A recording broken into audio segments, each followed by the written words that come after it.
Hey, what's going on, you guys? Welcome to another episode. Today we are going to talk about covert narcissism. I know it's been a minute since I've done a video. It's been a little bit over a week, which is the longest that I've ever gone without making a video since, I don't know, like 2020, 2021 or something like that. But that is because I'm currently trying to come up with new concepts, new ideas to make this platform better. So continually be on the lookout for those.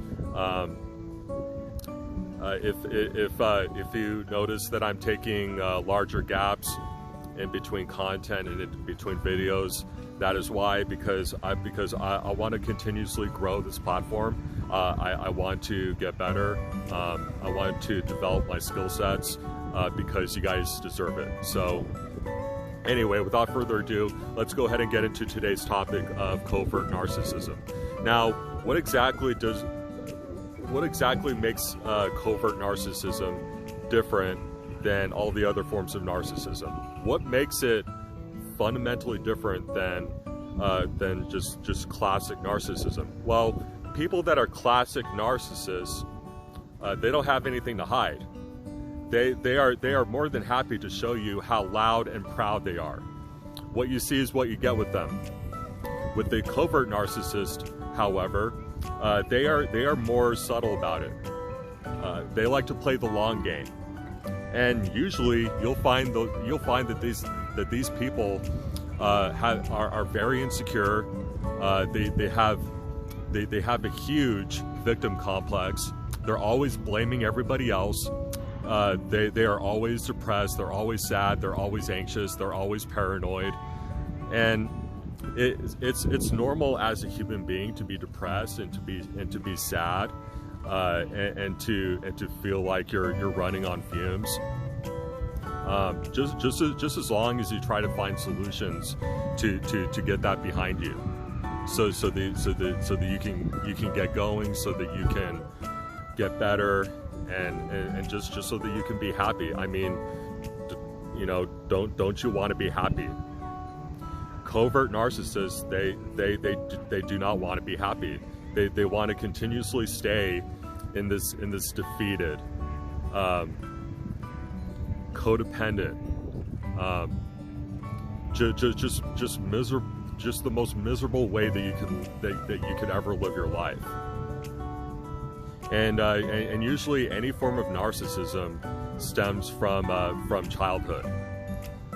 It's you know, it's either because the parents were you know, they spoiled their kids too much, because they tried to be their kids' best friends as opposed to being just their parents and doing what parents are supposed to do, which is take care of their kids and discipline their kids when they need to be disciplined. But also they come from parents that, you know, there's two extremes to this, really. There are the parents that spoil their kids too much, and then there are the parents that are too neglectful with their kids. And when you grow up on either extreme, you are more susceptible, you are more vulnerable to being a covert narcissist. And so what do you do with these people? The answer is nothing. There's nothing that you can do for these people to make them happy. There's nothing that you can do for these people to make them better. Because bottom line is, they don't want to get better. And no, therapy isn't going to work for them. When you're dealing with somebody who is a narcissist or has narcissistic personality disorder, if they have been very combative and argumentative with you in the past, they're going to do the same thing to their therapist. 9.5 times out of 10, that's what happens. And so therapy just isn't a solution for them. The only possible solution that I personally can come up with is that they have to fall flat down on their face. They have to hit rock bottom in order for them to see all the pain and all the hurt that they've caused for themselves. And they have to burn a bunch of bridges.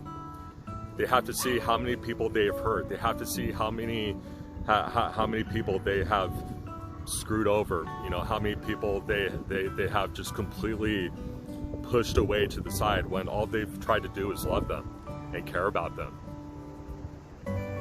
There's no cure, there's no remedy for narcissists other than to learn the hard way. You know, I hate to say it, but that's the truth.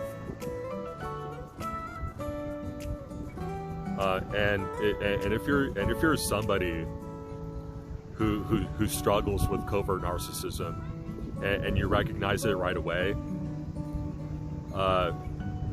do whatever you have to do in order, if you need some space, if you need some quiet time, if you need to reflect, if you need some kind of support group to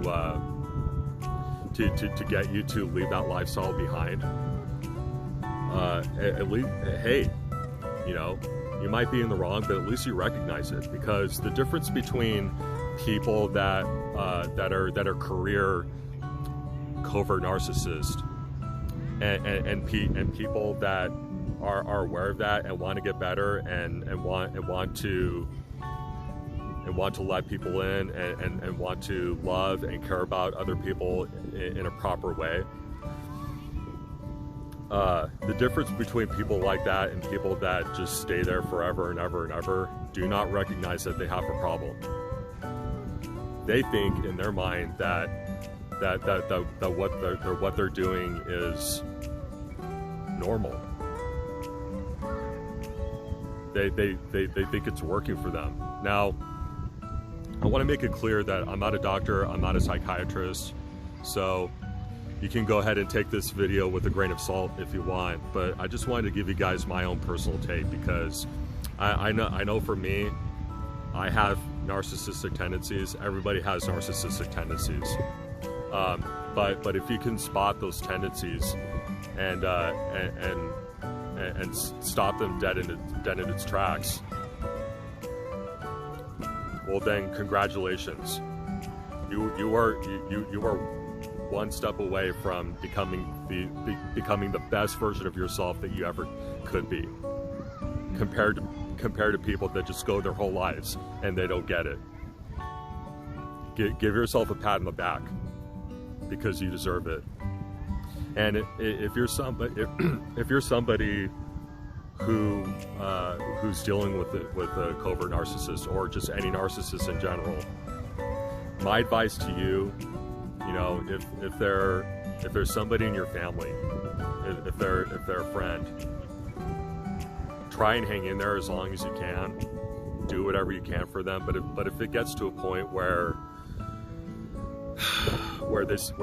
they start blaming you for their problems, and they start calling you the bad guy for trying to help them, the best thing for you to do right now in that scenario is to just walk away.